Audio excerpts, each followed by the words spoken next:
Madam ಏನ್ ಅನ್ಸ್ತು ಇವತ್ತಿನ ಡೇ ನಿಮಗೆ? ಏನ್ ಕಲ್ತ್ರಿ? ಇವತ್ತು ಬೆಳಗ್ಗೆ ಬಂದಾಗ ನಮ್ಗೊಂದು ಕಾರ್ಪೊರೇಟ್ ಇವೆಂಟ್ ಅಂತ ನಮಗೆ ಕೊಟ್ಟಿದ್ರು ಒಂದು ವೆನ್ಯೂ ಕಡೆಯಿಂದ. ದಿವ್ಯಾ ಮೇಡಮ್ ನಮಗೆ ಒಂದು ಇದು ಹಾಕೊಟ್ಟಿದ್ರು, ಪ್ಲಾನಿಂಗ್ ಹಾಕೊಟ್ಟಿದ್ರು. ಅದ್ರ ಪ್ರಕಾರ ನಾವೆಲ್ಲ ಸೆಟಪ್ ಮಾಡಿದ್ವಿ. ಬಟ್ ಇನ್ ಟೈಮಲ್ಲಿ ಆಗಲಿಲ್ಲ. ಸ್ವಲ್ಪ ಆರ್ಗನೈಸರ್ಗೂ ಮತ್ತೆ ಕ್ಲೈಂಟಿಗೂ ಕ್ಲಾಶಸ್ ಆಯಿತು. ಅದರಿಂದ ಸ್ವಲ್ಪ ಮಿಸ್ಅಂಡರ್ಸ್ಟ್ಯಾಂಡಿಂಗ್ ಆಗಿ ಅದಕ್ಕೆ ಕ್ಯಾನ್ಸಲ್ ಆಗೋಯ್ತು. ನಮಗೆ ಕ್ಯಾನ್ಸಲ್ ಆದಮೇಲೆ ಅದರಿಂದ ನಾವು ಸ್ವಲ್ಪ ಅದರಿಂದ ತಿಳ್ಕೊಂಡ್ವಿ ಯಾವ ಥರ ನಾವು ಪೇಷಂಟ್ಸಿಂದ ಮಾತಾಡಬೇಕು, ಅವ್ರ ವಾಯ್ಸ್ ಆಫ್ ಟೋನ್ ಯಾವ ಥರ ನಾವು ಬಿಹೇವ್ ಮಾಡಬೇಕು ಅದನ್ನು ಕಲ್ತ್ವಿ. ಯಾವ ಥರ ಅವ್ರಿಗೆ ಪೇಷಂಟ್ಸಿಂದ ರೆಸ್ಪೆಕ್ಟಿಂದ ಅದನ್ನು ನಾವು ಉಳಿಸ್ಕೊಂಡು ಹೋಗಬೇಕು, ಅಲ್ಲಿ ಪೇಷಂಟ್ಸ್ ತೊಗೊಂಡು ನಾವು ಯಾವ ಥರ ಮಾತಾಡಿ ಅದನ್ನು ಕಂಟಿನ್ಯೂ ಮಾಡಬೇಕು ಅನ್ನೋದು ನಮ್ಗೆ ಅರ್ಥ ಆಯಿತು.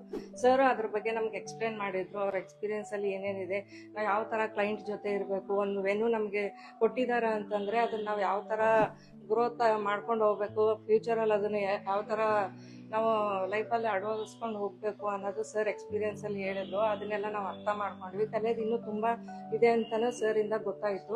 ನಾವು ಯಾವ ಥರ ಬಾಂಡಿಂಗ್ ಇಟ್ಕೋಬೇಕು, ಯಾವ ಥರ ನಾವು ಪೇಷಂಟ್ಸಿಂದ ಮಾತಾಡಿಕೊಂಡು ನಾವೊಂದು ಫ್ಯೂಚರಲ್ಲಿ ಮತ್ತೆ ಇನ್ನೊಂದು ಇವೆಂಟ್ ಪಡಿಬೇಕು ಅಂತಂದ್ರೂ ಇನ್ನೊಬ್ರು ರೆಫರ್ ಮಾಡೋ ಥರ ಇರಬೇಕು ಹೊರತು ಇವರು ಚೆನ್ನಾಗಿಲ್ಲ, ಇವ್ರ ಕೋಆರ್ಡಿನೇಷನ್ ಇಲ್ಲ, ಇವರು ಬಾಂಡಿಂಗ್ ಇಲ್ಲ, ಅಥವಾ way of talking, way of tune ಅದನ್ನು